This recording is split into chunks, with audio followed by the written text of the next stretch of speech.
Lucie de Luc Besson. Le mythe du cerveau utilise 10% à la vie dure. Imaginez que nous n'utilisions que 10% de la capacité de notre cerveau. Que se passerait-il si nous pouvions l'exploiter au maximum? C'est la question que pose Luc Besson dans son film Lucie, diffusé ce dimanche 26 mars sur TF1. Incarnée par l'américaine Scarlett Johansson, Lucie est une étudiante F-Taïwan.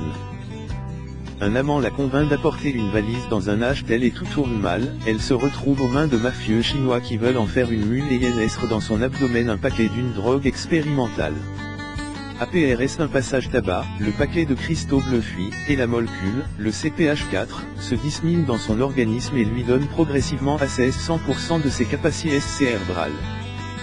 Lucie tape alors vitesse supersonique sur 2 ordinateurs la fois, fait-elle éviter ses ennemis, perroiter les ondes des téléphones portables, manipule humains et appareils électroniques par TL15 SI.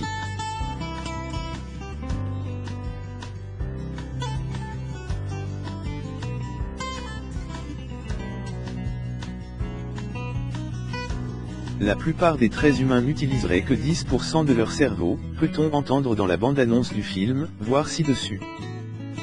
Cela fait pervers, n'est-ce pas? Sauf que...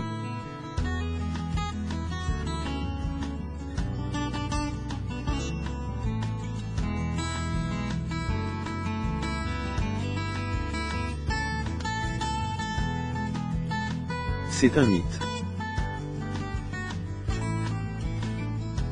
Une légende urbaine, un RVE, ce que vous voulez, mais pas un fait scientifique. La faute d'Einstein. Remontons un peu le temps, et oui, nous en sommes capables.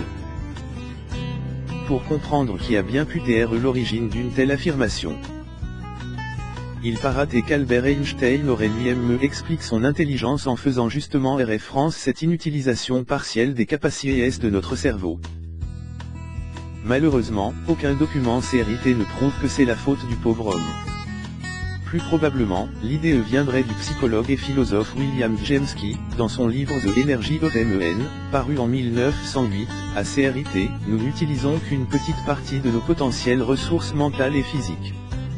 Quoi qu'il en soit, depuis, l'idée a fait son chemin, et ce n'est pas le Saint-Mâ qui dira le contraire.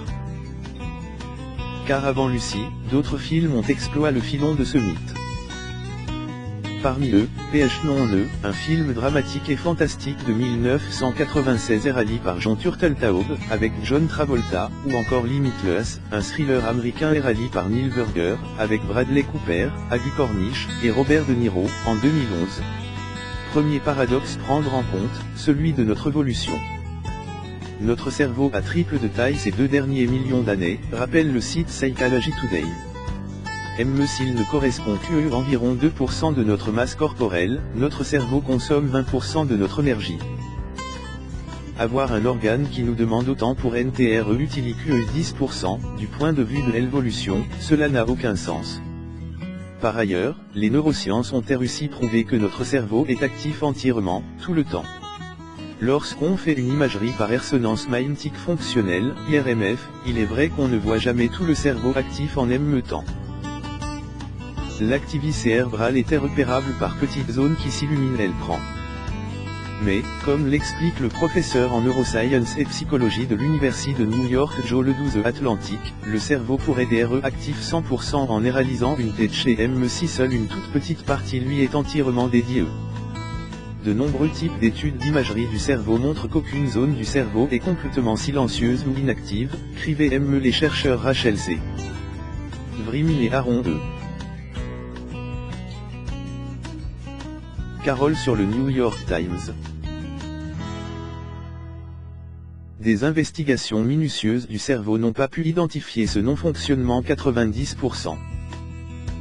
À notre tour de faire un peu de science-fiction pour prouver qu'il ne s'agit que d'un mythe.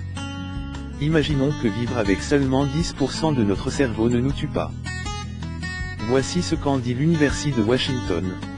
En 2012, des scientifiques de l'université de Harvard ont trouvé une petite cellule immunitaire neurale, la microglie, qui est capable de supprimer des synapses en bonne santé mais inutiles. dans l'hypothèse où elle supprimerait les 90% de notre cerveau supposés inutiles, nous serions tout, indique Psychology Today sujet l'atrophie cérébrale, un peu comme les malades d'Alzheimer. Au final, la seule part de vérité dans ce mythe, c'est qu'on n'utilise en effet pas toute la capacité de notre cerveau. La plupart du temps, nous aurons bien en dessous de notre potentiel maximum, en raison de facteurs divers, tels que la fatigue, indique la professeure en neuropsychologie clinique Barbara Serecki on The Independent. Pour ceux qui se le demandent, elle ajoute, c'est impossible de savoir quel pourcentage de notre cerveau nous utilisons, mais ce qui est certain, c'est que c'est bien plus que 10%. Pourtant, l'an dernier, 65% des Américains croyaient encore ce mythe, rapporte le site Wired. Pourquoi ? Cet air de déception quand je dis que c'est faux suggère que le mythe des 10% est l'un de ces optimistes tabous qui refusent de mourir parce que ce serait tellement bien si c'était vrai, c'est R.I.T. Barry L. Weierstein, de l'Université Simon Fraser de Vancouver, Canada. Lucy a d'ailleurs d'ores et déjà conquis le box-office américain en salles et offre au réalisateur Franey le meilleur lancement de film de sa carrière aux États-Unis, en récoltant quelques 44 millions de dollars pour son premier week-end d'exploitation.